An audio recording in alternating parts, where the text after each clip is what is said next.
안녕하세요. 안녕하세요. 반갑습니다. 반갑습니다. 성도님 사랑합니다.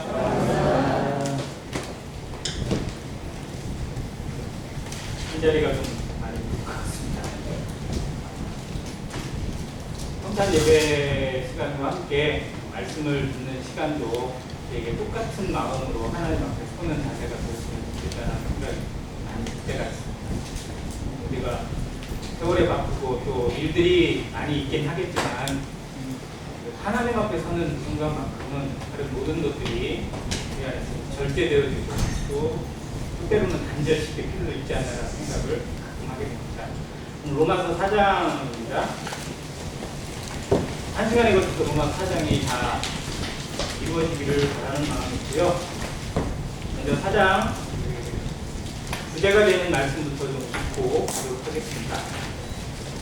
4장은 제목을 아브라함을 통한 믿음의 확증이라고 이렇게 적어봤는데요. 23절부터 25절입니다. 로마서 4장 23절부터 25절. 교독하고 25절은 같이 읽겠습니다. 제가 23절 읽겠습니다. 그에게 의로 여겨졌다 기록된 것은 아브라함만 위한 것이 아니요 의로 여기심을 받을 의로 위하니 곧 예수 그리스도를 주장하셔서 자신을 믿는 자를 같이 읽겠습니다. 시작. 예수는 우리가 범죄한 것 때문에 내중이 되고 또한 우리를 의롭다 하시기 위하여 살아나셨느니라. 아멘. 로마서 3장을 통해서 하나님 앞에 설 수 없고 하나님 앞에 나아갈 수도 없고 여전히 그 죄로 말미암아 사망과 지옥의 형벌을 피할 수 없는 불쌍한 인생들에게 하나님의 새로운 기준, 새로운 원칙, 새로운 시대가 열렸음을 선언하게 됩니다. 그것을 우리는 하나님의 의라고 했습니다. 지금까지 사람의 공로로, 사람의 노력으로, 사람이 하나님 앞에 어떻게 행함으로 인정을 받아야만 했던 기준이 아니라 하나님의 은혜로, 하나님이 주시는 그 의로, 하나님이 제시하시는 그 길로 나아갈 수 있는 길. 근데 이게 실제로는 구약에서 계속 보여졌다는 거예요. 그리고 그걸 마지막 때에 하나님이 예수 그리스도, 그분의 독생자 예수 그리스도를 통해서 그분을 믿는 믿음, 그분을 하나님의 아들로, 하나님이 보내신 메시아로 인정하고 받아들이고 그분 안에서 우리의 모든 죄가 사함받고 모든 의가 성취되었음을 믿는 자에게는 아무 조건 없이 하나님의 자녀가 되게 하는, 하나님의 의가 되게 하는 칭의를 허락하시게 됩니다. 이게 하나님 새로운 기준이고 온 인류를 향해서, 유대인뿐만 아니라 모든 사람들을 향해서 열려있는 하나님의 구원의 길입니다. 이 길을 하나님이 3장을 통해서 제시했어요. 모든 인생들에게 선포해 주십니다. 복음은 설득이 아니에요. 믿어줘라 이것도 아니에요. 그냥 설명, 그냥 선포입니다. 선포. 하나님의 의가 이것이다. 하나님의 길이 이것이다. 그걸 받아들이고 안 받아들이고는 인간에게 주어지는 선택이에요. 그러나 하나님의 이 의가, 하나님의 선포가 사람이 믿어준다고 해서 새로운 진리가 되는 게 아니라는 겁니다. 믿든지 안 믿든지 하나님의 길은 그대로 가게 되어 있어요. 이 역사의 길은 누가 아무리 거스리고 아무리 막는다고 해서 막아지는 게 아닙니다. 인생의 죽음도 사람이 아무리 막고 싶어도 막을 수가 없고 정해져 있는 운명은 누구도 거스를 수가 없어요. 하나님 앞에 서야 되는 운명은 누구도 피해갈 수가 없습니다. 이제 인생은 그 길을 향해서 가게 되어 있고 이 세상도 역시 마찬가지입니다. 우리 눈앞에 펼쳐지는 현실들은 어쩌면 우리가 더 하나님 앞에 더 가까이 가고 있는 한 걸음입니다. 오늘 하루가 우리가 하나님 앞에 더 가까이 가고 있다는 증거가 되길 바라고요. 하나님 앞에 서야 되는 인생의 모습을 다시 한번 생각하고 점검하고 우리 인생이 하나님 앞에 서야 된다면, 내가 하나님 앞에 오늘 서야 된다면 어떠한 자세로 설 것인지, 나는 두려움이 없는지, 나는 정말 모든 것을 하나님 앞에 내려놓고 하나님의 길을 따랐는지, 하나님 앞에 순종했는지 우리 삶을, 우리 중심을 되짚어보는 귀한 시간이 되길 바랍니다. 이제 구약에 나타난 한 인물을 통해서 하나님의 의가 어떻게 증명되었고 어떻게 선포되었고 어떻게 나타났는지를 하나님이 증명해 주세요. 성경은 가끔씩 사람들에게, 너무 어리석은 사람들에게 좀 증명해주고 설명해주고 설득시켜주는 과정이 가끔 있어요. 근데 이 구원의 문제는 특히 더더욱 그렇습니다. 그래서 이스라엘 민족의 조상 누구죠? 아브라함. 자, 그러면 아브라함은 유대 민족, 이스라엘 민족의 조상이기만 하나요? 또 누구의 조상이죠? 우리의 조상이기도 하죠. 또 누구의 조상이죠? 이스마엘 족속을 통해서. 우리가 흔히 이슬람이라고 부르는 무슬림이죠. 그 대부분도 다 자기의 조상이 누구라고 해요? 아브라함. 무슬림에 대해서는 우리가 좀 공부할 필요는 굳이 없겠지만 조금은 알 필요가 있어요. 왜냐하면 구약을 그들이 믿거든요. 그들도 구약 성경을 가지고 있어요. 그들이 말하는 꾸란이라고 하는, 우리가 코란이라고 하죠. 꾸란이라고 하는 그 책, 그들의 경전에 구약 성경이 대부분 짬뽕되어 있어요. 구약 성경이 많이 되어 있습니다. 그들은 자기 조상이 누구냐면 아브라함이에요. 그리고 아브라함의 그 믿음, 아브라함의 그 일을 하나님이 누구에게 주셨다? 이스마엘에게 주신 거예요. 왜? 이스마엘이 큰아들이니까. 그리고 그 이스마엘의 후예가 자기들이잖아요. 그러니까 하나님의 택함을 받은 민족은 유대인이 아니라 우리다 라고 그들을 바꿔놨어요. 그렇게 바꿔놨어요. 그리고 아브라함이 번제로 자기 아들을 이삭을 번제로 드린 장면이 창세기 22장에 나오잖아요. 근데 그들의 꾸란에는 뭐로 나와 있냐면 이스마엘을 번제로 드린 것으로 나와 있어요. 바꿔놨어요. 성경을 자기들의 맛에 바꿔놨어요. 그리고 그렇게 믿고 있어요. 그리고 그대로 살기 때문에 그들은 신앙입니다. 즉 유대인도 신앙이고 무슬림도 이슬람도 신앙이에요. 그 신앙끼리 충돌하니까 양보가 없어요. 가장 무서운 전쟁은 종교전쟁. 이건 목숨을 거는 거예요. 그래서 또 무슬림이나 또 이스라엘에게 자기의 본토인 팔레스타인 땅을 빼앗긴 이제 팔레스타인 민족은 목숨 걸고 정말 자기들의 모든 것을 싸우고 있어요. 그러니까 거기가 언제 터질지 무슨 일이 날지는 아무도 모릅니다. 그곳이 바로 세계의 화약고라고 얘기되어 있는 그곳인데 그 아브라함이에요. 그러면 아브라함은 얼마나 많은 사람들의 조상인지 알 수 있어요. 모든 믿는 사람들의 조상이에요. 유대인의 조상입니다. 무슬림에게도 조상이에요. 그러면 전 세계로 따져보면요, 한 반절 이상은 아브라함이 자기 조상이에요. 중국 사람들, 안 믿는 중국 사람들 좀 빼고, 인도, 불교를 믿는 사람들 좀 빼고, 나머지는 거의 다 아브라함이 조상이 되는 거예요. 카톨릭도 실제로 구약에 연결되어 있기 때문에 아브라함이 믿음의 조상이고요. 기독교는 더 말할 것도 없고. 그렇게 따지면 하나님이 아브라함을 얼마나 복주셨을까요? 얼마나 놀라운 사람으로 세웠는지 다시 한번 보게 되는 증명이 나옵니다. 하나님이 아브라함을 부르실 때 내가 너로 많은 민족의 아비가 되게 하겠다 라고 약속하셨고 그의 자녀가 뭐처럼 많아질 거라고요? 바닷가의 모래알처럼 하늘의 별처럼 그렇게 많게 하겠다고 한 것이 그대로 이루어지고 있어요. 정말로 하나님은 약속하신 것 문자 그대로 이루시는 분이신 것을 아브라함을 통해서 증명했어요. 즉 이스라엘 민족이나 무슬림이나 또 모든 사람들에게 아브라함은 철석같이 주시는 하나님의 언약의 증표예요. 변할 수 없어요. 그 무엇도 바꿀 수 없는 가장 확고한 이름이 아브라함입니다. 아브라함의 자손이라는 이름이에요. 자, 근데 그 아브라함이 하나님 앞에 의로 여김받고 의인이 되고 하나님의 사람으로 인정이 된 것이 무엇으로 되었는지를 다시 증명해주고 있어요. 자, 이스라엘 민족은 어떻게 알고 있냐면요. 아브라함이 하나님 앞에 의로 여기심을 받은 것은 무엇이 때문이다? 할례를 받았기 때문이다라고 믿고 있어요. 지금도 그렇게 믿고 있어요. 할례를 받았더니 아브라함이 할례를 받았어요? 안 받았어요? 안 받았어요? 받았어요. 몇 살에 받았을까요? 아브라함 할례를.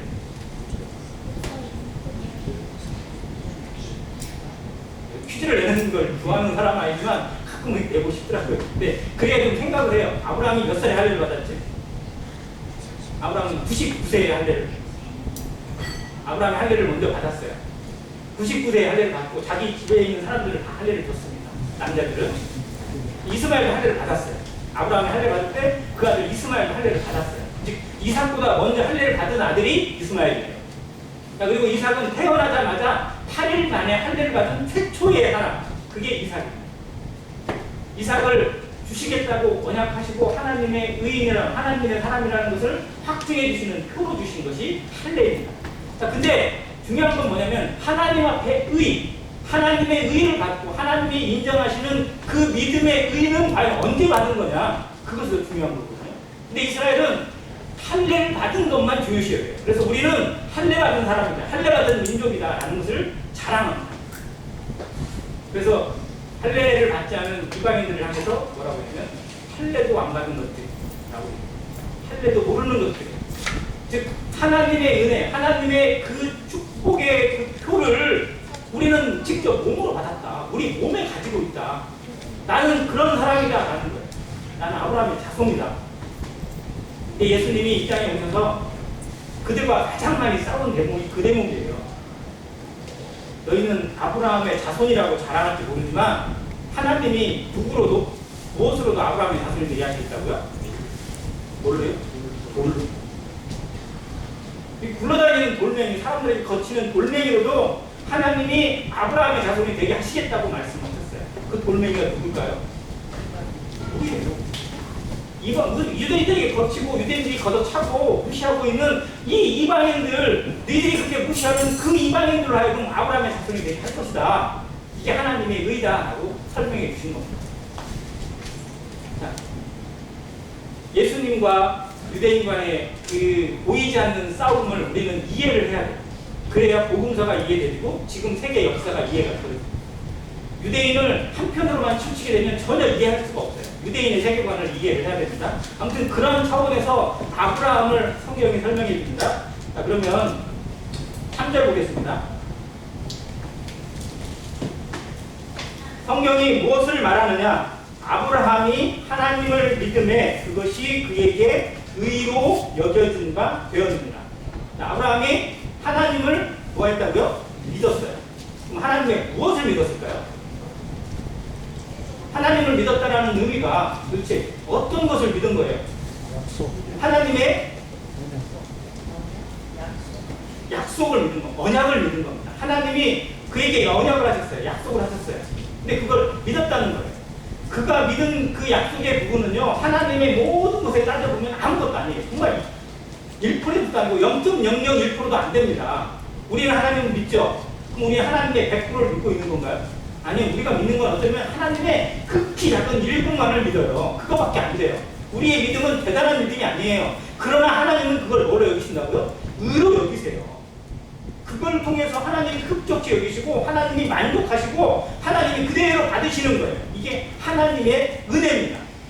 하나님의 의에는 그대로 하나님의 모든 긍휼과 은혜가 포함되어 있어요. 우리가 이 믿음이 대단한 게 아니고 그 믿음을 의로 여겨주시는 하나님이 정말 놀라우신 거예요. 그 믿음이 대단해. 어떻게 보면 아무것도 아닌 거예요. 자, 아브라함이 얼마나 잘 믿었는지 한번 따져볼게요. 아브라함을 생각하면 제일 먼저 생각나는 분이 혹시 뭐 있으세요? 아브라함의 믿음 하면 제일 먼저 떠오르는 부분, 사람마다 다르네요.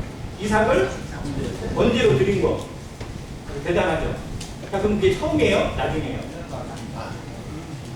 나중이죠. 아주 나중이에요. 이삭이 아주 장성했을 때니까요. 아브라함의 나이로 따져보면 거의 120살 가까이 됐을 때. 그러면 아브라함이 언제 부르심 받았어요? 아브라함이 하나님의 부르심을 받은 때 나이. 숫자만 나오면 정말 이거 조용히 담으세요.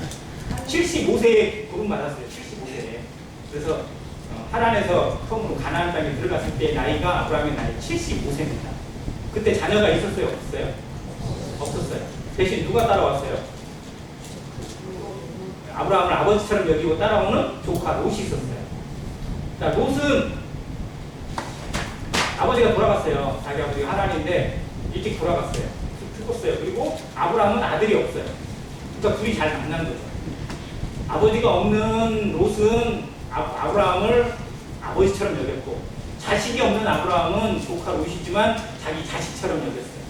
자, 그리고 둘이 같이 손잡고 정말 그 고난의 길, 하나님을 향하는 길, 하나님이 주시는 길로 걸어갔습니다. 그곳에 가서 제사도 드리고 하나님의 이름을 부르면서 하나님이 정말 얼마나 많은 것들을 보여주실까 기대하는 마음으로 보고 살았는데, 가자마자 만난 게 뭐냐면 흉년을 만나요. 흉년. 기근을 만납니다. 첫 시험이 와요. 기근이 오자마자 아우 여기 먹을 게 없어요. 먹을 것이 없다. 아예. 그러면 어떻게 해야 돼요? 우리는 알죠. 하나님의 뜻을 기다려야지. 고난을 주시는 하나님의 뜻이 무엇인지. 근데 실제로 그렇게 되나요? 안 돼요. 우리 조금만 어려워도 막 고개를 들어주려고 뭘 찾습니다. 아브라함도 마찬가지예요. 우리가 믿음이 있는 것 같지만요, 실상을 살펴보세요. 우리 정말 우리가 가지고 있는 믿음이 얼마나 쉽게 무너지고 얼마나 아무것도 아닌 것처럼 연기처럼 사라지는 믿음인지 우리 삶이 증명하고 있어요. 아브라함이 처음에 그랬어요. 아브라함이 기근이 오니까 먹을 것이 없으니까 사람들에게 귀에 소리에 귀를 기대요. 애굽에 가면 먹을 것이 많대요. 애굽은 충분히 먹고 날 식량이 있다더라. 그러니까 어디로 가요 이제? 애굽으로 갑니다. 하나님이 불렀어요? 아니에요. 하나님이 부르신 곳이 아니에요. 애굽으로 내려가요. 근데 애굽으로 가까이 가면 갈수록 겁이 나요. 뭐가 겁이 날까요? 내가 죽을까 봐 겁이 나요. 먹을 것을 구하러 가서 죽을까 봐. 그래서 죽게 되는 이유를 한번 생각해 보니까 자기 옆에 있는 아내가 너무 이쁩니다. 자기가 생각해도 예뻐요. 자기가 생각해도 너무 아름다워요. 이 여인을, 이 사라를 애국 사람들이 보면 즉시 이 여인을 뺏어가게 해서 나를 죽일 것 같아요. 그러니까 어떻게 해요? 나 그렇지 않은데 너는 나의 아내라고 하지 말고 누구라고 하라? 이거 동생이라고 하라. 나를 오빠라고 불러라. 그러면 나를 죽이진 않을 것 같다. 남자의 이게 뭐예요? 남자 망신 다 시키는 정말 그런 사람이 아브라함 아니에요? 아닌가요? 내가 죽을까 봐서 마누라를 팔아먹는 그런 남자, 그런 남편이라면 아내의 입장에서 정말 신뢰가 가요, 안 가요? 근데 사라가 순종해야 안 해요. 그 순종해요. 사라도 대단하죠. 그렇게 해서 결국 거기에서 사라가 어떻게 보면 그 왕궁에 애국 사람들에게 어떻게 보면 뺏길 뻔한 위기가 돼요. 실상. 그러니까 아브라함은 자기 살겠다고 자기 아내를 이방인들에게 어쩌면 내준 거나 마찬가지예요. 그 정도로 믿음이 약해요. 아무것도 아니에요. 실상 따지고. 그런데 하나님이 그 순간에도 개입하세요. 애굽에도 개입하시고 애굽 사람들의 왕궁에도 개입하셔가지고 사라를 꼼짝도 손도 못 대게 만드시고 대신 하나님의 이름에 두려움을 끼치게 해서 아브라함을 돌려보내게 합니다. 온 전적으로 하나님이 하신 거예요. 그러면 한번 생각해 보세요. 애굽에서 그 사람들, 믿지 않는 애굽 사람들, 파라오를 섬기고 태양신을 섬기는 애굽 사람들을 겁주고 그들을 협박해서 아브라함을 아무 설끝 하나 건드리지 않고 돌려보내시는 능력을 가진 하나님이시라면 가나안 땅에서 그들을 굶어주게 하시겠어요? 기근이 왔다고, 잠시 기근이 왔다고 그들을 거기서 아무것도 먹이지 않고 그냥 하나님이 불러놓고 죽게 하시겠냐고요. 그게 아니잖아요. 그러니까 하나님을 새롭게 봐야 돼요. 우리는 고난을 통해서 나의 실수를 통해서 하나님이 어떠한 하나님인지 볼 수 있는 눈이 필요합니다. 이걸 우리가 믿음에 있는 영안이라고 얘기합니다. 아브라함이 그걸 경험을 했어요. 자, 그럼 그걸 경험했으면 그 실수를 또 하면 돼요, 안 돼요? 안 되죠. 근데 해요, 안 해요? 아브라함이 또 자기 아내를 이번에는 애국이 아니라 이제 저 아비멜렉. 아비멜렉은 애국까지도 안 가요. 그랄 땅이라고 했어요. 거기 가나안에서 애국 땅 가기 전에 거치는 곳. 지금으로 얘기하면 팔레스타인 땅 그쪽입니다. 그러니까 거기에 가서 또 자기 아내를 그때는 나이가 더 먹었는데 내가 봐도 할머니 같은 그런 나이인데 그 아내를 통해서 자기를 더 죽일까 봐서 또 역시 누이라고 속이게 하고 그것도 역시 하나님이 막으세요. 아브라함은 어떻게 보면 참 겁쟁이였고요. 남자만 시키는 남편이나 마찬가지고 그렇게 따져보면. 근데 우리는 아브라함을 누구라고 불러요? 누구라고요? 믿음의 조상. 자, 그러면 아브라함은 자기의 그 과거를 자기 스스로 알고 있고 자기가 얼마나 연약하고 얼마나 남자만지 시켰는지를 알고 있는데 믿음의 조상이라고 불러주시는 저 수많은 자손들을 바라볼 때 마음이 뿌듯할까요? 부끄러울까요? 어떨 것 같으세요? 뿌듯할까요? 나는 믿음의 조상이라고 부를 만해 이런 마음이 들까요? 아니에요. 이건 정말 전적으로 하나님의 은혜밖에 안 돼요. 하나님이 나를 그렇게 불러주시겠다고 그렇게 되게 하시겠다고 하는 그 언약을 하나님이 끝까지 지키시고 이루신 것이지 하나님이 조금 손을 놨다면 하나님이 은혜를 조금 끼치지 않았다면 내 생명은 있다 없다? 없어요. 내 이름은 없어지고 내 모든 건 사라지고 내가 이루었던 내 손을 통해서 우리의 씨를 통해서 남겨졌던 모든 것들 다 취소돼요. 아무것도 없어요. 그의 인생이 성경에 기록될 일도 없고 그냥 평범하게 있다가 평범하게 가버린 하나의 남자로 치부되고 말 것입니다. 그러나 하나님께서 언약하셨기 때문에 하나님이 지키셨기 때문에 그의 이름이 성경에 기록되어 있고 모든 사람들이 아브라함을 자기의 조상으로 믿는 자의 조상으로까지 섬기는 자, 그 이름을 높이는 자로 그 영광을 받는 사람으로 우리 이름에 기록되게 하셨어요. 하나님이 하신 겁니다. 자, 그러면 아브라함이 주어지는 모든 은은 하나님의 선물일 뿐이지 아브라함이 뭘 행한 게 없다라는 거예요. 성경이 얘기하는 근거가 그겁니다. 아브라함이 뭘 일을 많이 했고 대단한 믿음을 가져 있고 뭔가 하나님 앞에 진실한 믿음, 충실한 믿음, 흔들리지 않는 요동치 않는 믿음을 제대로 가지고 있는 사람이었기 때문에 이런 믿음의 조상이 된 것이 아니라는 겁니다. 처음에.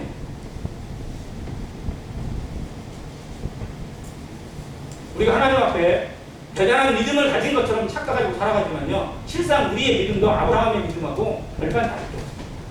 그렇게 대단한 것 같지만 어느 순간 쉽게 무너지고요, 사람 앞에 쉽게 무너지고 자존심 앞에 아무것도 아닌 것처럼 쉽게 져요.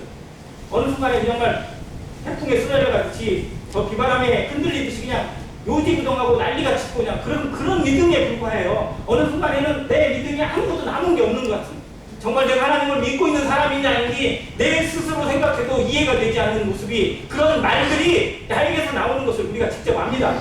목격을 해요. 그래서 때로는 가슴을 치기도 합니다. 아브라함은 안 그랬을까요? 그 아내를 그 사람들한테 뺏길 뻔한 위기에 겨우 하나님이 돌아가게 하셔서 돌아오면서 그의 마음에 얼마나 한탄이 됐을까요? 아, 내가 정말 이것밖에 안 되는구나. 내가 이토록 목숨을 아끼고 살아가는 내 아내를 이렇게 내 살겠다고 이렇게 내버렸던 그런 모습을 생각하면서 그는 얼마나 한탄했을까요? 그게 사람의 한계라는 거예요. 대단한 믿음을 가진 것 같지만 성경이 보여주는 아브라함의 모습, 그런데 정말 놀라운군요. 하나님은 그 아브라함을 얼마나 기특하게 여기셨는지, 얼마나 아름답게 보셨는지, 얼마나 아름다운 것을 포장해 주셨는지 성경이 증명하고 있다는 겁니다.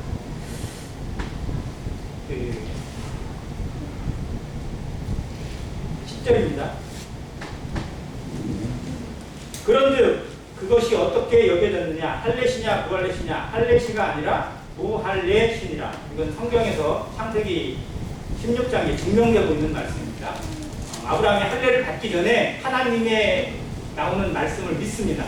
하나님이 약속으로 주시는 것을 믿어요. 근데 그 순간에는 아브라함은 자식이 없었어요. 아무 자식도 없는 상태에서 결국은 자기의 머리를 써서가지고 또 아내의 어떤 그런 그 제안을 받아들여서 하갈이라고 하는 여종을 통해서 이스마엘을 낳고, 그 이스마엘을 낳는 그 실수를 범했는 그런 사람에게 하나님이 너는 정말 나의 약속을 믿느냐? 근데 아브라함이 믿는다고 고백을 한 거예요. 실상은 제대로 믿고 있는 게 아니라 정말 그 순간에 믿는 거예요. 근데 그 순간에 믿어드리는 그 믿음, 그 순간에 하나님의 말씀을 그대로 아멘으로 받는 그 믿음을 하나님이 의로 여기셨다고 성경이 기록해주고 있어요. 우리 같으면, 나 같으면 그렇게 안 믿어줘요. 그렇게 인정 안 해요. 볼 거예요. 얼마나 잘 믿는지 볼 거야. 우리 그렇잖아요. 잘못하는 자식이 다시는 안 그러겠습니다. 다시는 부모님 말씀에 정말 거역하지 않고 시키는 대로 다 하겠습니다. 그러면 그대로 믿어주나요? 그래, 내가 한번 지켜볼 거야. 또 한번 보자. 이런 마음이 들지 않나요? 왜? 또 속일 게 뻔하니까. 또 넘어질 게 뻔하니까. 우리 그렇잖아요. 근데 하나님은 그 순간에 그것을 다시 넘어질 걸 아세요. 또 넘어질 것도 아십니다. 그 나중에 얼마나 형편없는 모습으로 떨어질지도 아세요. 그런데도 불구하고 그를 하나님의 의로 여겨주셨다는 거예요. 그게 성경의 약속입니다. 하나님이 의로 여겨주셨다는 것은 그가 대단한 믿음의 소유자가 된, 즉 우리가 생각할 때 창세기 22장에 나오는 것처럼 자기 아들 이삭을 번제물로 드릴 만한 믿음을 가진 사람이라면 저는 정말 그 정도면 의인이라고 할 만하지, 그 정도면 정말 하나님의 사람이라고 할 만하지 라고 생각될 것 같아요. 그래서 그가 그 순간에 의인이라고 했으면 행한 것이 있으니까, 그래도 하나님이 보여준 것이 있으니까 정말 뭔가 좀 내세울 만한 것이 있다고 생각할 수 있어요. 우리도 뭔가 내세우고 싶잖아요. 근데 하나님이 아브라함을 의로 영하신 것은 형편없는데 자기 아내를 정말 남에게 주는 것도 겁내지 않고 그것을 부끄러워하지 않고 살겠다고, 자기 하나 살겠다고 가정이 파탄나고 하나님의 약속이 깨지는 것도 쉽게 넘어갔던 그런 수준의 사람이었어요. 그런 정도밖에 되지 않았는데도 불구하고 하나님은 그에게 의로 정해주셨다는 겁니다. 11절, 그가 할례의 표를 받은 것은 무할례시의 믿음으로 된 의를 인친 것이니 이는 무할례자로서 믿는 자의 보상이 되어 그들도 의로 여기심을 얻게 하려 하십니다. 그가 할례를 받은 것은 하나님이 주시는 표에 불과해요. 그가 하나님 앞에 의가 되었고 하나님이 그를 의로 인정하셨다는 걸 증명해주는 증거로 주셨다는 거예요. 그래서 7장은 우리들도 우리의 입장에 생각해보면 침례와 거의 비슷한 단어가 되어 있습니다. 믿는 자에게 하나님을 믿고 예수 그리스도를 개인의 구주로 자신의 주로 영접한 성도에게 구원받은 자에게 믿는 표로 침례를 베풉니다. 그러니까 침례가 구원은 아니죠. 구원의 표일 뿐이죠. 자, 구원받고 병상에서 정말 돌아가기 전에 정말 복음을 전해서 그때 구원받고 침례를 못 받고, 왜? 병상에 누워있는 분이 어떻게 침례를 주겠어요? 그런 분에게 침례를 못 받았는데 나는 어떻게든 침례를 좀 받고 싶습니다 라고 했을 때 어쩔 수 없이 예를 들어서 물을 뿌리는 우리가 약식 세례를 줬어요. 근데 잘못된 건가요? 그건 성경을 위반한 거라고 할 수 있나요? 그건 아니죠. 침례가 분명 중요하지만요, 침례가 구원은 아닙니다. 침례는 표로 주신 거예요. 표로. 이스라엘이 왜 저렇게 문제가 되냐면 할례를 중시하기 때문에 문제가 된 겁니다. 우리에게 있어서 우리가 침례를 행하고 또 성찬 예식을 행하는 것 대단한 자부심이 있고 정말 어떻게 놀라운 거예요. 그러나 그것이 우리의 자부심과 우리를 나타내는 증거가 될 수는 없습니다. 우리는 예수 그리스도를 믿는 믿음의 사람들이고 그 믿음에 순종되어 살아가는 하나님의 자녀라는 자부심으로 살아가야지, 나는 침례를 해놨다, 나는 침례를 받았다, 나는 성찬 예식을 한다, 나는 머리에 수건을 쓴다, 이것이 우리를 나타내는 표일 수는 없다는 겁니다. 그것은 하나님의 말씀에 순종하고 있는 하나의 증거일 뿐이지 그것이 모든 것을 될 수는 없어요. 그래서 우리가 침례를 받고 성찬 예식을 행하고 머리에 여울을 쓰고도 얼마든지 하나님의 말씀을 마음대로 어기면 살아갈 수도 있어요. 만약 그렇다면 그것은 차라리 침례를 받지 않고 머리에 여울을 안 써도 하나님 말씀을 경외하면서 살아가는 사람마다 훨씬 못 미치는 겁니다. 정말 중요한 건 우리의 중심이 하나님을 믿는 믿음 안에서 어떻게 성장되어야 되고 어떻게 하나님의 자녀답게 하나님의 영광을 위해 살아가는지가 더더욱 중요하다는 거예요. 그래서 로마서 2장에서는 침례를 계속해서 비유해주고 있어요. 침례를 자랑하지 말라는, 할례를 자랑하지 말라는 겁니다. 우리 성도들도 침례가 분명 우리에게 있어서 놀라운 표고 정말 우리 안에 정말 대단한 능력이긴 하지만 그것이 나를 대변해 줄 수는 없어요. 하나님의 말씀이 내 안에서 어떻게 역사되어지고 있는지가 더더욱 중요하다는 것을 늘 기억하며 살아가기를 원합니다. 이스라엘이 무너지는 것은 우리에게 증거가 됩니다. 그리고 아브라함을 통해서 하나님이 세워주신 이 의, 아브라함을 하나님이 정말 볼 것도 없는 사람에게, 아무것도 없는 사람에게, 어떻게 보면 형편도 없는 사람에게 하나님이 믿는 그 믿음 하나 보시고 의로 여기셨어요. 그러면 우리 한번 더, 우리가 구원 받을 때 모습 한번 생각해 보세요. 성경을 많이 아셨나요? 저는 글쎄요, 복음집회 둘째 날 구원 받았기 때문에요. 복음집회 첫째 날 지금도 기억이 나는데요. 무슨 말씀을 하셨냐면 첫째 날 있었어요. 그날 가상 7원을 하셨어요. 가상 7원. 아시죠? 예수님이 십자가에 죽으시면서 남긴 7마디가 있어요. 근데 그 순간에 이걸 다 외우거나 다 기억한 것도 아니고 그 순간에 주신 말씀 하나하나가 그냥 나를 딱 때리시는 것 같았어요. 나는 적어도 생각하면 교회를 한 1년 다니고 성경을 좀 어느 정도 좀 외우고 어느 정도 좀 파악하고 예를 들어서 시험 봐서 뭔가 좀 통과할 만한 커트라인을 넘어서야 될 거 아니에요. 그 정도의 수준은 되고 뭔가 좀 봉사도 하고 헌금도 하고 뭣도 하고 그 정도의 수준은 되었을 때 그래도 좀 인정받지 않을까라는 내 생각이 있었는데요. 그 순간에 말씀을 들으면서 이거구나 그냥 머리에 뭔가 맞는 것만 쭉 생각이 되어지는 거예요. 첫째 날. 그리고 둘째 날 다시 말씀을 듣는데 이제 복음을 풀어주시더라고요. 그러면서 마지막에 주신 말씀이 뭐냐면 요한복음 1장 12절이었어요. 영접하는 자 곧 그 이름을 믿는 자들에게는 뭐가 된다고요? 하나님의 자녀가 되는 권세를 주셨다. 누구에게요? 영접하는 자 곧 그 이름을 믿는 자. 근데 그 말씀을 봤는데요. 맞구나. 하나님의 자녀가 된다는 것이 그냥 믿는 거구나. 그 이름을 믿는 거구나. 예수님을 그냥 영접하는 거구나. 그것밖에 몰랐어요. 그리고 그냥 받아들였어요. 그리고 뒤에 뭐를 얼마나 알아요. 성경을 얼마나 알아요. 제가 주략성보다 더 몰랐는데. 그리고 그냥 간직했어요. 그리고 저는 침례 받았어요. 그러면 하나님의 기준에서, 아니 하나님의 어떤 수준에서 볼 때, 아니 성경학자의 수준에서 볼 때 내가 정말 구원받을 만한, 하나님의 자녀가 될 만한, 하나님 앞에 달하는 커트라인을 통과할 만한 사람이라고 여겨질 수 있을까요? 그건 아니라는 거죠. 그런데 하나님은 뭘 보고요? 믿음 하나 보시고, 그리고 그 다음부터 계속 다듬어 가시는 거예요. 그 다음부터 계속. 그래서 구원은 완성이 아니라 태어나는 겁니다. 어린아기가 뭐가 준비되어 있나요? 어린아기 뭘 가지고 오나요? 어린아기가 엄마 뱃속에서 태어날 때 뭐 준비하고 태어나나요? 내가 앞으로 먹고 살 것들을 챙겨가야지. 세상, 이 험한 세상을 살아가는데 필요한 것들을 뭐 하나씩은 내가 챙겨가야지 생각하고 엄마 뱃속에서 준비해서 나올까요? 아니잖아요. 아무것도 없어요. 그냥 깨먹고 그냥 아무것도 가진 것도 없어요. 그냥. 그리고 태어나는 겁니다. 어린아이의 생명은 그런 생명이에요. 근데 그 뒤에는 누가 책임지는 거예요? 부모가 책임지잖아요. 그 주변에 있는 사람들이 책임지잖아요. 이게 구원의 생명이라는 겁니다. 우리가 하나님 앞에 구원받는 것이 뭔가 대단한 지식을 가지고 뭔가 하나님 앞에 뭘 해야 구원받는 게 아니고, 아브라함이 그렇다면 받은 수준을 생각해보면 형편없어요. 세상의 사람들하고 별 차이가 없는 것 같아요. 근데 뭐 하나 보시고, 그 믿음 하나 보시고, 하나님의 언약 붙드는 믿음, 나중에 또 무너질 수 있어요. 나중에 또 후심이 될 수도 있고 넘어질 수도 있어요. 그러나 그 믿음 하나를 하나님은 정말 가상히 여기시고 마음에 흡족하게 여기시고, 너는 나의 의다, 너는 나의 것이다 라고 하나님이 인쳐주시는 거예요. 덮어주시는 거예요. 이게 구원.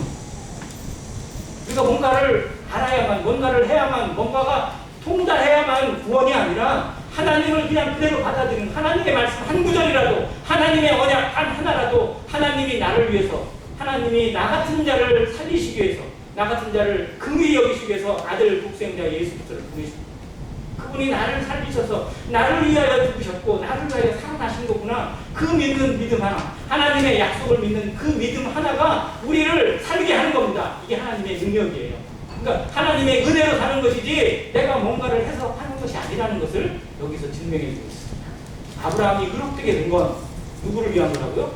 그 믿음을 통해서 구원받을 우리도 위함이라고 성경이 설명해 주고 있잖아요. 그런데 성경은 이렇게 얘기를 해줍니다. 저는 이 말씀이 참 통해 놀라웠어요. 18절 같이 한번 읽겠습니다. 자, 아브라함이 바랄 수 없는 중에 바라고 믿었으니 이는 내 후손이 이가 되리라 하신 말씀대로 많은 민족의 조상이 되게 하려 하십니다. 19절 읽을게요. 그가 백세나 되어 자기 몸이 죽은 것 같고 사라의 패가 죽은 것 같음을 알고도 믿음이 약하여지지 아니하고 믿음이 없어 하나님의 약속을 의심하지 않고 믿음으로 견고해져서 하나님께 영광을 돌리며 라고 되어 있어요. 그런데 저희 이 말씀에 처음에 동의를 못했어요. 왜냐하면 창세기를 읽으면서 아브라함의 수주를 봤거든요. 아브라함이 얼마나 형편없게 살았는데, 뭐 제대로 된 믿음의 사람이 아니라, 어떻게 보면 존경할 만한 믿음의 사람이 아니라, 왜 아브라함이 저랬어? 내가 처음에 아브라함 생각하면 대단한 믿음의 소유자인 것 같은데, 정말로 좀 심하게 얘기할게요. 사라가 임신을 했어요. 사라가 누구를 임신했어요? 그러면 이삭을 임신한 거예요. 이삭을 임신하고 그랄 땅에 갔는데 거기서 자기 아내를 팔았어요. 아브라함이 첫 번째는 기근 때문에 갔을 때는 사라가 임신한 상태는 아니에요. 근데 그랄 땅에 갔을 때는 사라가 어느 상태였냐면요, 이미 하나님이 그 씨를 집어넣어 주신 상태예요. 자, 그러면 그때는 아브라함의 나이가 이제 100살이 가깝거든요. 그러면 좀 자랐어야 되잖아요. 사라가 90살이에요. 그러니까 어떻게 보면 이미 더 이상 생산할 수 없는 그런 나이인데 불구하고 하나님이 그에게 은혜로 임신을 하게 하신 거나 마찬가지예요. 그러면 이제 정말 하나님의 은혜를 지금까지 경험을 해왔고 하나님이 주신 언약도 믿었고 그랬으니까 자기 아내를 그렇게 믿지 않는 자들에게 넘긴 거라, 이건 상상이 안 되는 얘기거든요. 저는 두 번째 사라를 넘긴 것이 정말 이해가 안 돼요. 지금도 이해가 안 돼요, 분명히. 근데 성경은 뭐라고 그랬냐면 흔들리지 않았다는 거예요. 의심하지 않았다는 거예요. 저는 의심이 한 것 같아요. 저의 기준으로 따져보면 아브라함은 여전히 흔들린 사람이었고 여전히 수준이 안 되는 사람이고 도저히 많은 민족의 조상이라고 하는 이름을 받을 만한 자격이 없을 것 같아요. 근데 성경은 그렇게 기록하지 않았다는 거예요. 성경은 하나님은 그런 아브라함의 실수를 그냥 모르시는 것 같아요. 눈 감아 주시는 것 같아요. 그래서 이걸 흔히 우리가 도말이라고 해요. 뭐 하지 않는다고요? 하나님이 우리의 죄를 다시 기억지 아니하신다고 11세에 기록해 주잖아요. 구약에 기록하신 것처럼 기억지 아니하시는 하나님. 그거 생각하면요, 그거 다 일일이 기억하면 하나님의 입장에서 정말 속 쓰릴 것 같아요. 근데 우리가 속이 쓰린 데가 그런 거 아닌가요? 잊은 것 같았는데, 그냥 덮은 것 같았는데 또 생각이 나요. 부부싸움 하다 보면 또 떠오르요. 당신이 나한테 어땠는데 막 이러면서 20년 전부터 꺼내고 막 30년 전 꺼내서 얘기하다 보면 끝도 없죠. 근데 다른 사람에게도 그러지 않냐고요. 우리는 기억지 아니하리라 하시는 하나님의 말씀을 정말 이룰 수가 없어요. 근데 하나님이 우리의 죄를, 우리의 허물에 대해서, 우리의 연약에 대해서 기억지 아니하시는 하나님이시기 때문에 지금 우리가 여기 있지 않나요? 내가 여기 오늘 와서 예배를 드리고 하나님을 예배하고 찬양하고 감사할 수 있는 건 하나님이 어제의 나를, 지난날의 나를, 그 실수나 그 모든 허물들을 기억지 아니하시고 그대로 받아주시는 그 은혜와 그늘 때문에 내가 여기 있지 않나요? 아브라함을 하나님 그렇게 인정해 주셨어요. 그렇게 높여 주셨어요. 그래서 그의 믿음이 사람이 볼 때는 흔들린 것 같고 여전히 요동함이 있고 여전히 불안해요. 정말 불안하기 짝이 없어요. 그런데도 하나님은 그에게 믿음의 조상이라는 이름을 후회하지 않고 그를 여전한 믿음의 사람으로 인정해 주시고 성경에 기록해 주신다는 거예요. 흔들리지 않았다고, 의심하지 않았다고 기록해 주고 있어요. 우리의 믿음이 때로는 흔들릴 때도 있어요. 내가 생각할 때는 형편없을 때가 많습니다. 그것도 되지 않나요? 구원받고 나서 처음엔 정말 기쁜데요. 조금 지나고 나면 세상에 여러 가지 찾아오고 사람들 사이에 어려움도 찾아오고 나면 그렇게 좋았던 것들도 다 힘들어질 수 있고 어려워질 수 있고 심지어는 옆에 있는 사람이 귀찮아질 수도 있어요. 정말 다 나를 힘들게 하는 사람도 나를 어렵게 만드는 사람으로 여겨질 때도 있습니다. 그런데 하나님의 눈으로 바라보고 하나님이 나를 어떻게 삼으셨고 어떻게 받으셨는지 생각하면 정말 그건 아무것도 아니라는 거예요. 하나님이 이런 나를 이런 중심으로 얼마나 우리가 범죄하고 얼마나 모욕과 더러움과 수치와 부끄러움이 우리 안에 가득한데 그걸 받으시고 그런 나를 하나님이 의롭다 하시고 하나님의 자녀로 인치시고 성령을 통해서 붙잡아 주시고 여전히 참으시면서 그래 내가 너를 안다. 근데 내가 너를 끝까지 사랑할 거야. 내가 너를 끝까지 함께 할 거야. 내가 너를 끝까지 하나님의 도구로 하나님의 자녀로 하나님의 빛과 소금으로 되게 할 거야. 라고 하나님이 말씀해 주십니다. 우리가 그 은혜 때문에 여기 있습니다. 우리가 그 은혜 때문에 얘기할 수 있습니다. 그 은혜 때문에 오늘 하루를 살아갈 수 있는 힘과 위로가 있습니다. 그 하나님을 믿는 믿음. 그 요동하지 않는 것 같지만 요동하지 않는 믿음으로 여겨주시는 하나님. 전 정말 위에 감사합니다. 저도 정말 요동이 많아요. 엄청나게 요동이 많고 의심이 많고 지금도 가끔 그럴 때가 많습니다. 그런데도 하나님은 의심하지 않아요. 요동치 않는다고 우리에게 선언해 주고 계시고 정말 하나님의 그 모든 의와 그 모든 것 중에 누가 계시냐면 예수 그리스도가 계시나요? 예수 그리스도께서 도마에게 나타나실 때 하신 말씀이 있어요. 도마가 부활하신 예수님을 만나지 못했어요. 왜 만나지 못했는지 별 말이 많은데 아무튼 다른 제자들은 다 예수님을 만났어요. 부활하신 예수님을 만나고 우리가 부활하신 예수님을 만났다라고 자랑을 했더니 도마가 뭐라고요? 나는 그분의 뭐에 이 손바닥에 뭐를 넣어보고 내 손가락을 넣어보고 어디다 또 옆구리에 내 손을 넣어봐야 내가 믿겠다라고 얘기를 해요. 못 박히고 옆구리에 창을 찔린 건 그렇게 안 한다 봐요. 근데 그 예수님이 나타나셔서 그곳에 오셔가지고 도마에게 하신 말씀이 정말 놀라워요. 도마야, 도마. 자, 여기 내 손바닥에 네 손을 넣어보고 네 옆구리에 네 손을 넣어봐.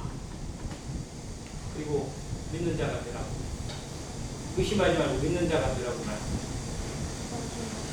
여러분 가끔 영안으로 한번 바라보세요. 예수님이 지금도 그 손에 못자국을 가지고 계실까요? 안 계실까요?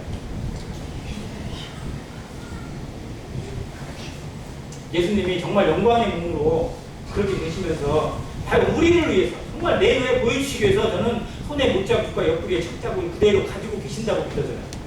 그래서 우리의 눈으로 그걸 보길 바랍니다.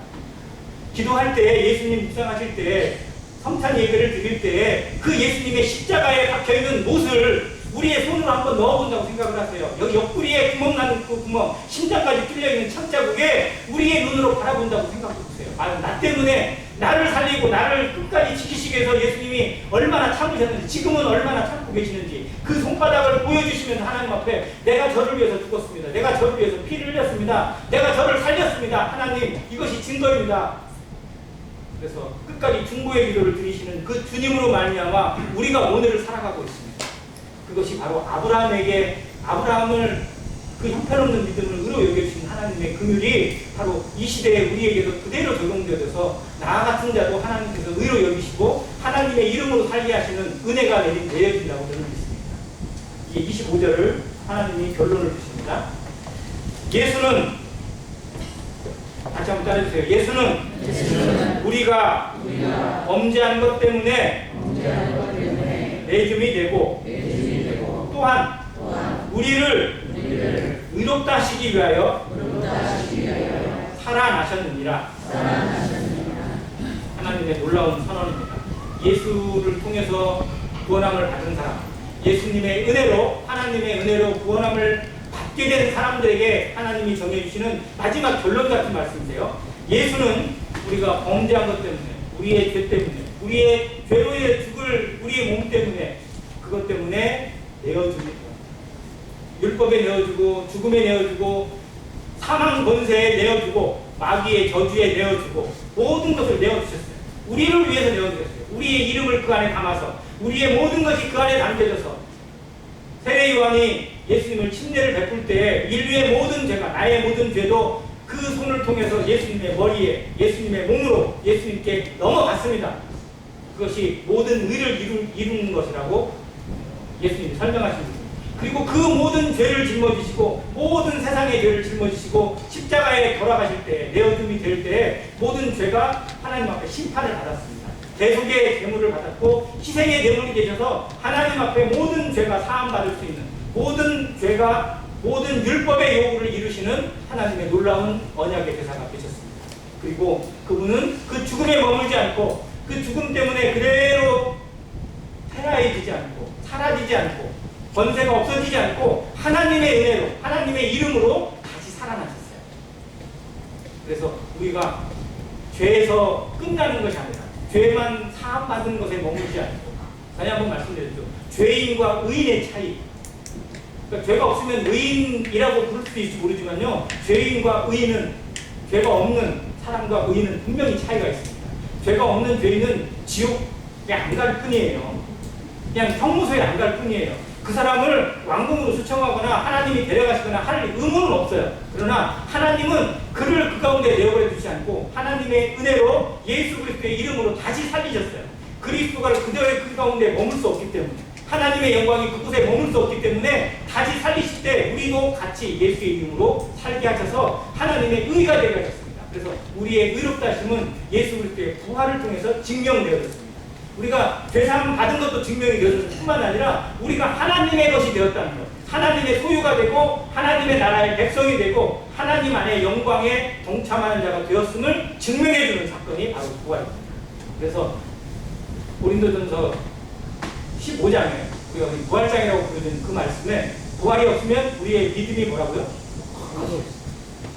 허사예요. 우리가 이렇게 하나님 앞에 살아가는 것도 다 의미가 없어요. 부활이 없다는. 그래서 우리의 부활, 예수 그리스도의 부활을 통해서 우리의 의가 하나님 앞에 세움받게 되고 하나님 앞에 인정이 되어져서 하나님의 의가 되었다는 사실을 다시 한번 설명해주고 있고 증명해주고 있습니다. 이제 로마서 5장에 가면 우리 성도들이 제일 많이 겪는 어려움이 나타나기 시작해요. 구원 받으면 모든 것이 만사형통일 줄 알았는데, 하나님 믿으면 모든 일이 다 술술 풀리고 만사형통일 줄 알았는데 실상은 그래 안 그래요? 아니, 오히려 더 큰 어려움이 오더라고요. 더 큰 힘듦이 오고 더 큰 곤란함이 찾아와요. 의심도 찾아오고 괴로움도 찾아오고 왜 이렇게 막 일이 꼬이는지 내 마음은 엉뚱하게 흘러가는지 잘 모르겠다는 것들이 우리 삶에 찾아옵니다. 이게 성도의 괴로움, 믿음의 괴로움이 있다는 거예요. 근데 이게 정말로 괴로움이 아니라 하나님을 제대로 알아가는 과정이라는 사실을 5장, 6장을 통해서 배우게 됩니다. 그래서 많은 성도들이 고민하고 있을 부분이 여기에 포함되어 있을 것 같긴 합니다. 근데 모든 믿음의 길에서 온전히 이것을 배우게 될 때, 이것을 깨우치게 될 때, 이것에 순응하게 될 때, 이것을 감사함으로 받게 될 때 우리 삶에 진정한 성화가 나타날 수 있습니다. 그 과정을 함께 공부해 보기 원하고요. 할 수만 있다면 로마서 5장은 한 번에 끝날 것 같습니다. 5장 꼭 한번 읽고 와주시기를 다시 한번 당부를 드립니다. 이상 마치겠습니다.